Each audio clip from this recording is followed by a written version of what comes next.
বিসমিল্লাহির রহমানির রহিম।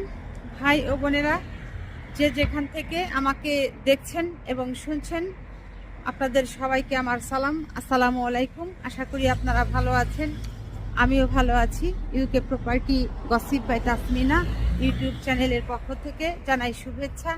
আজ মার্চ মাসের 31 তারিখ, সোমবার 2025। এই মুহূর্তে লন্ডনের তাপমাত্রা আছে 15 ডিগ্রি সেলসিয়াস। অত্যন্ত চমৎকার একটি দিন এবং আবহাওয়া। তো গতকাল আসলে ভিডিও দিতে পারিনি, আপনাদের ঈদ মোবারক জানাতে পারিনি। সবাইকে ঈদ মোবারক জানাচ্ছি। আজ বাংলাদেশে ঈদ উদযাপিত হচ্ছে। আশা করছি যে আপনারা সকলেই আনন্দের সাথে ঈদ উদযাপন করছেন। তো আপনাদের সাথে আজ এই ঈদের দিনে, খুশির দিনে যে বিষয়টি নিয়ে কথা বলতে চাচ্ছি সেটা হলো যে বাংলাদেশের বর্তমান যিনি রাষ্ট্রপতির পদে বহাল আছেন, মোহাম্মদ শাহাবুদ্দিন চুপ্পু, এই ব্যক্তি সম্পর্কে আজ কথা বলবো। এই লোক এমন একজন ব্যক্তি, তার মানে কথা বললে তার এত নষ্ট মানুষ এই লোকটা, এই ব্যক্তি এমন একটা বিষাক্ত ব্যক্তি। বাংলাদেশের জন্য, বাংলাদেশের মানুষের জন্য এই ব্যক্তি এমন একটা বড় ধরনের ভাইরাস, মানে করোনা ভাইরাসের চাইতেও বড় ধরনের ভাইরাস হচ্ছে এই ব্যক্তি, এই শাহাবুদ্দিন চুপ্পু। ওনাকে নিয়ে কথা বলবো। তো প্রথমে আসা যাক এই শাহাবুদ্দিন চুপ্পুর ছাত্র জীবনের কথা। তিনি তার ছাত্র জীবনে 1974 সালে পাবনা জেলায় এই ছাত্রলীগের সভাপতি ছিলেন। একসময় পাবনা জেলার যুবলীগের সভাপতি ছিলেন। আওয়ামী লীগকে তিনি নেতৃত্ব দিয়েছেন। সেই সময়ে ওই পাবনাতে যত রকমের রাস্তায় দিনের বেলায় চুরি ডাকাতি খুন হত্যা হতো, সেইগুলোর লিড তিনি দিতেন, নেতৃত্ব দিতেন এই চুপ্পু মিয়া। এরপর তিনি কি করলেন, আস্তে আস্তে এই আওয়ামী লীগের সাথে একেবারে যোগ চিনেন, যোগ যেগুলো গায়ের সাথে একেবারে লেগে থাকে, মানুষের শরীরের রক্ত চুষে চুষে খায়, ওই রকম জোকের মতো আওয়ামী লীগের সাথে লেগেছিল। লেগে থেকে তারপরে এই এখন 75 বছর বয়স হয়েছে। এই বুড়া বয়সেও এখন দেশের মানুষকে চুষে চুষে জোকের মতো খাচ্ছে। সেটা কিভাবে? সেটা হচ্ছে এই শাহাবুদ্দিন চুপ্পু শেখ হাসিনার শাসনামলে, অর্থাৎ বিগত 15-16 বছরে তিনি নির্বাচন কমিশনের দায়িত্বে ছিলেন। আর তিনি শেখ হাসিনার আমলে এই নির্বাচনের দায়িত্বে থেকে, কমিশনারের দায়িত্বে থেকে বাংলাদেশে কি নির্বাচনটা করেছেন সেটা তো আপনাদের বলার আর বাকি থাকে না। আপনারা সবাই সেটি দেখেছেন, সবাই সেটি জানেন যে বাংলাদেশের প্রত্যেকটি জেলায়, প্রত্যেকটি থানায় থানায়, ইউনিয়নে ইউনিয়নে, গ্রামে গ্রামে ভোটের দিন মাইকে ঘোষণা দিয়ে বলা হয়েছে যে ভোটাররা ঘর থেকে কেউ বের হবেন না, যদি কেউ বের হন জীবন নিয়ে ঘরে ঢুকতে পারবেন না। এইভাবে ঘোষণা দিয়ে ভোটারদেরকে ভয় দেখিয়ে ভোট ডাকাতি করেছে এই মানে চুপ্পুর শাসনামলে, মানে চুপ্পু কমিশনার থাকার সময়ে। এরপর আসেন যে এই চুপ্পু তিনি দুর্নীতি দমন কমিশনের কমিশনার ছিলেন। আর দুর্নীতি দমন কমিশনের কমিশনার থেকে তিনি কি করেছেন, এই শেখ হাসিনা সহ তার ছেলে মেয়ে, তার বোন, ভাগ্নি, ভাগ্না, মোট কথা শেখ পরিবারের এবং আওয়ামী লীগের যারা এই বড় রাঘব বল মন্ত্রী, প্রতিমন্ত্রী, উপমন্ত্রী, এমপি এগুলো আছে, নেতা পাতি নেতা যা যা আছে, সবাইকে তিনি বাংলাদেশের অর্থ বাংলাদেশের বাহিরে অবৈধভাবে পাচারের সুব্যবস্থা করে দিয়েছে। তারপর হচ্ছে অবৈধভাবে বাংলাদেশের অর্থ লুটপাট করবার সুযোগ সৃষ্টি করে দিয়েছে। এইগুলো হচ্ছে এই শাহাবুদ্দিন চপ্পু তিনি করেছেন। এবার আসেন 3 নম্বরে, শেখ হাসিনা নিজেই গত 2023 সালের ফেব্রুয়ারি মাসে এই শাহাবুদ্দিন চপ্পুকে রাষ্ট্রপতির পদে তাকে ধারণ করেন, পদ দেন। দেবার পর কি করেন, এরপর শেখ হাসিনা কি মনে করেছিলেন যে তিনি 1941 সাল পর্যন্ত বাংলাদেশের এই প্রধানমন্ত্রীর পদে অধিষ্ঠিত থাকবেন, দেশকে এইভাবে লুটেপুটে খাবেন। কিন্তু ভাগ্যের পরিহাস, সেটি বাংলাদেশের জনগণ হতে দেয়নি এবং সৃষ্টিকর্তার মেহেরবানিতে সেটি নস্যাৎ হয়ে গিয়েছে।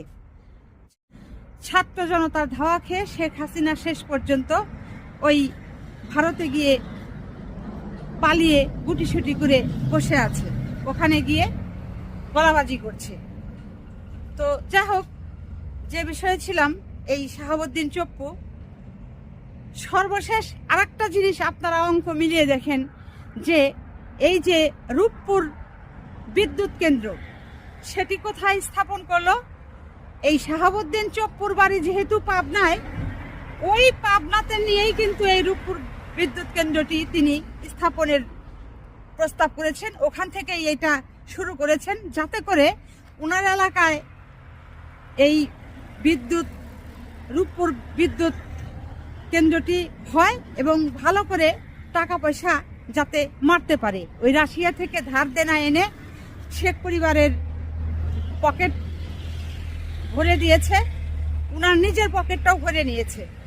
দুবাইতে ওনার ব্যবসা আছে, ওনার কোটি কোটি টাকার ব্যবসা দুবাইতে, সংযুক্ত আরব আমিরাতে কিভাবে থাকে? উনি যদি বাংলাদেশের রাষ্ট্রপতির পদে বহাল আছেন, ওনার বেতন কত? 1,20,000 টাকা।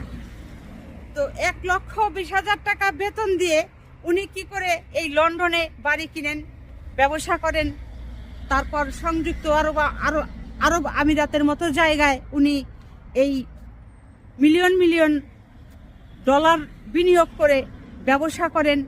তারপর উনি ওনার ছেলেকে ওই দুবাইয়ের সবচাইতে নামকরা নামি দামি হোটেলে, ওনার ওয়াইফকে, বউকে নামি দামি হোটেলে উনি রাখেন, খাওয়ান, তারা থাকেন। এগুলো কি করে সম্ভব? কি করে ওনারা এরকম বিলাসী জীবনযাপন করেন? এটি তো কখনোই সম্ভব না। এটি একেবারেই সহজ যে এই টাকাগুলো বাংলাদেশ থেকে এই চপ্পু চুরি করছেন। তাহলে দেখেন, এই লোক যখন সেই ছাত্র জীবনে পাবনায় ছিল, তখন থেকেই পাবনাতে এই ছাত্রলীগের তিনি সভাপতি ছিলেন, যুবলীগের সভাপতি ছিলেন, তখন থেকেই তিনি এই খুন খারাপি, চুরি ডাকাতি, নানান আজে বাজে কাজের সাথে তিনি সম্পৃক্ত ছিলেন। যারা এগুলো করত তাদেরকে তিনি পালতেন, মোট কথা। এরপর আস্তে আস্তে তিনি এই নির্বাচন কমিশনার হয়ে বাংলাদেশের মানুষের তিনি ভোট ডাকাতি করে এই আওয়ামী লীগকে ঘোষণা দিলেন, ক্ষমতায় রাখলেন। দুর্নীতি দমন কমিশনের তিনি কমিশনার হয়ে শেখ পরিবারের, আওয়ামী লীগের মন্ত্রী এমপিদের এবং নিজের পেটও ভরে নিলেন, পকেট ভরে নিলেন। তারপর হচ্ছে কি, আরও যেটি করলেন, এই রূপপুর বিদ্যুৎ কেন্দ্র তিনি তার নিজ জেলায় পাবনায় স্থাপনের কথা বলে সেখান থেকে বিলিয়ন বিলিয়ন ডলার মেরে দিলেন, দেশের অর্থ সম্পদ লুটপাট করলেন। মানে কোন জায়গায় এই লোকের ছবল নেই, বিষাক্ত ছবল নেই, সব জায়গাতেই এই লোকের লুটপাট, মানে হরিণ লুট যাকে বলে। তো এইরকম একজন কুলসিত ব্যক্তি তিনি কি করে বাংলাদেশের রাষ্ট্রপতির পদে বহাল থাকেন? আপনাদের কাছে আমার প্রশ্ন। এখন বাংলাদেশের জনগণ চায় না যে এই রকম শেখ হাসিনা মনোনীত ব্যক্তি, আওয়ামী লীগের সাবেক এই সভাপতি, যুবলীগের সাবেক এই সভাপতি বাংলাদেশের রাষ্ট্রপতির পদে বহাল থাকুক। সেই সাথে এখানে বড় একটি বিষয় যে যেখানে বাংলাদেশে এই ছাত্রলীগের কার্যকলাপ নিষিদ্ধ করা হয়েছে এবং বাংলাদেশের প্রত্যেকটি জেলা থেকে এই আওয়ামী লীগের, যুবলীগের যারা বিশেষ করে সন্ত্রাসের সাথে বিভিন্ন অপকর্মের সাথে জড়িত ছিল, সম্পৃক্ত ছিল, তাদের যেহেতু গ্রেপ্তার করা হচ্ছে, তাহলে এই ৭৫ বছর বয়সী শাহাবুদ্দিন চপ্পু, তিনি তো একজন আওয়ামী লীগের, যুবলীগের সাবেক সভাপতি, তাকে কেন গ্রেপ্তার করা হচ্ছে না? অতি দ্রুত বাংলাদেশের মানুষ এখন এই শাহাবুদ্দিন চপ্পুকে গ্রেপ্তার দেখতে চায়। তার রাষ্ট্রপতির পদ থেকে তাকে দ্রুত অপসারণ করা হোক এবং তাকে গ্রেপ্তার করা হোক। গ্রেপ্তার, এর বিকল্প নাই। এ লোক কিন্তু পালাতে পারে। কাজেই একে এই রাষ্ট্রপতি চপ্পুর তাকে পালানোর কোনোভাবেই সুযোগ যেন সৃষ্টি করে দেওয়া না হয়, তাকে যেন অতি দ্রুত গ্রেপ্তার করা হয়। আর বাংলাদেশের রাষ্ট্রপতি হবার যোগ্য লোকের কি অভাব? শত শত যোগ্য লোক বাংলাদেশে রাষ্ট্রপতি হওয়ার যোগ্যতা রাখে, তারা আছে। এদেরকে আপনারা প্রয়োজনে কাউকে দ্রুত মিটিং করে 10 জনের নাম আনুন, পাবলিকের সামনে তাদের নাম ছেড়ে দিন, পাবলিক বলবে যে কে যোগ্য, কে হবে। এইভাবে আপনারা জনগণের সমর্থন নিয়ে প্লিজ বর্তমানে রাষ্ট্রপতি পদ থেকে এই শাহাবুদ্দিন চপ্পুকে বাতিল করে দেন, অপসারণ করেন, প্রত্যাহার করেন, গ্রেপ্তার করেন এবং নতুন রাষ্ট্রপতি পদে বাংলাদেশের জনগণ কাউকে দেখতে চায়, যিনি হবেন সৎ, নির্ভীক এবং দেশপ্রেমিক, বাংলাদেশের মানুষপ্রেমিক। সবাই ভালো থাকবেন, সুস্থ থাকবেন এবং আমার জন্য দোয়া করবেন। আমার এই চ্যানেলটিতে লাইক, কমেন্ট, শেয়ার এবং সাবস্ক্রাইব করবেন। আসসালামু আলাইকুম, আল্লাহ হাফেজ।